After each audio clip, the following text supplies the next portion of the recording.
This is a miraculous place, literally full of wonders. And if you're vaccinated, all that's going to open up to you. You'll have the key. You can open the door. But if you're unvaccinated, unfortunately, you will not be able to participate in many things. Not everyone's going to agree with this. I understand that. If you want to participate in our society fully, you got to get vaccinated.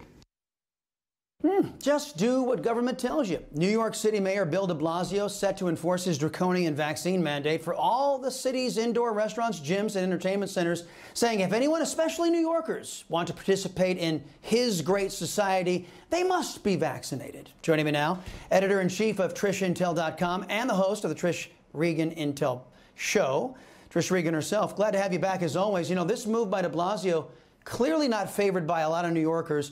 Here's my prediction. Businesses and people will accelerate their pace of leaving New York City, taking their tax base with them. This will create even more economic hardship. And I don't think de Blasio's Marxist BLM pals know how to create economic prosperity. Do you? Certainly not. I think that's exactly what's going to happen. Look, you know, people don't like being told by the government what to do in any sort of scenario. And now you're talking about their health. And look, I'm a big believer that you need to kind of do what's right for you, right, personally. And if that's getting the vaccine because you're going to be safer with it, great. If you believe that somehow that puts you in jeopardy of other things, then you know what, that's your decision. And by the way, that's the risk you're taking on, right? When you go out into society, if someone's vaccinated, they're not going to have the same risk set that you as an unvaccinated person will have. So you bear that risk.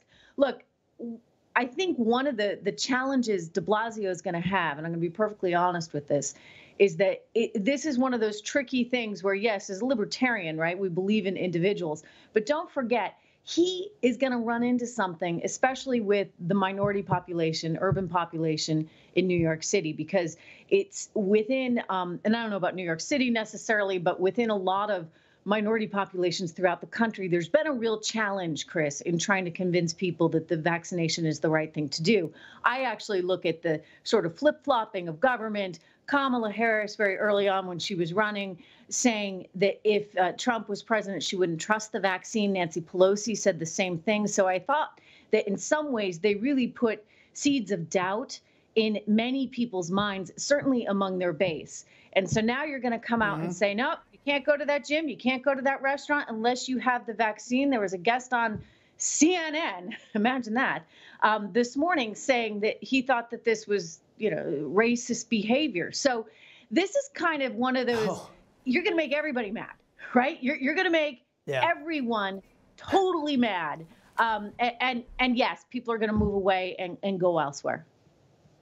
Well, it wasn't just Pelosi and it wasn't just Kamala Harris. COVID Cuomo also called into question, contributed to vaccine hesitancy. And speaking of Mr. Cuomo, his brother over at CNN, as you just mentioned, the star over there, Chris Cuomo, found to be intimately involved in the governor's strategy to beat back these accusations against him. Now, CNN has chosen not to punish Fredo Cuomo for his obvious conflict of interest. Now, when you were back at Fox, was it permissible for you to use your time and get paid by Fox to be the marketing arm for a politician accused of breaking the law? Was that encouraged over there? That's never encouraged in any news organization, period. Let me just say that, okay? As a journalist, you're not there to crusade for a particular politician. You're there to do your job, which is an opinion journalist, right? We all have opinions, but, you know, and sometimes many of us, you know, certainly when it comes to me on the economy, I'm pretty darn conservative. Just lower my taxes and get out of the way, right? And that's a viewpoint that I will promote, but in no way, shape, or form should you be advocating for a particular politician or cause in that way, shape, or form, especially, you know, I mean, my gosh, with what he did, for goodness sakes, the guy's his brother. I mean, that's one where, honestly, if CNN were really committed to news the way they say they are, they should have said, okay, the first 15 minutes of the program, it's going to be anchored by Aaron Burnett tonight. And Chris, you're going to come on at 7:15 because you got a clear conflict of interest. And we want to keep you as far away from this story as we possibly can. That would have been what a real news organization does. I don't know who they're afraid of.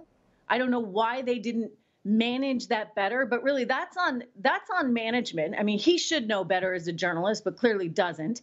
And it's on management's head that they didn't actually proactively intervene, one, to help him too. I mean, because now he comes out looking like nothing but, you know, a spokesperson for his brother. It's a real mess. It is a real mess. And you know what? And psst, I got a little secret. They're not a real news organization. That's the little secret. Trish Regan, always appreciate the time here on the Chris Salcedo Show. We will talk again next week. Hey, I'm Rob Finnerty. Thanks for watching. If you enjoyed this video, please join the conversation in the comments below. Don't forget to subscribe, too. Hit the bell icon to be alerted to breaking news. And remember, there's a whole lot more on Newsmax TV, America's fastest growing cable news network. Newsmax TV, we're real news for real people.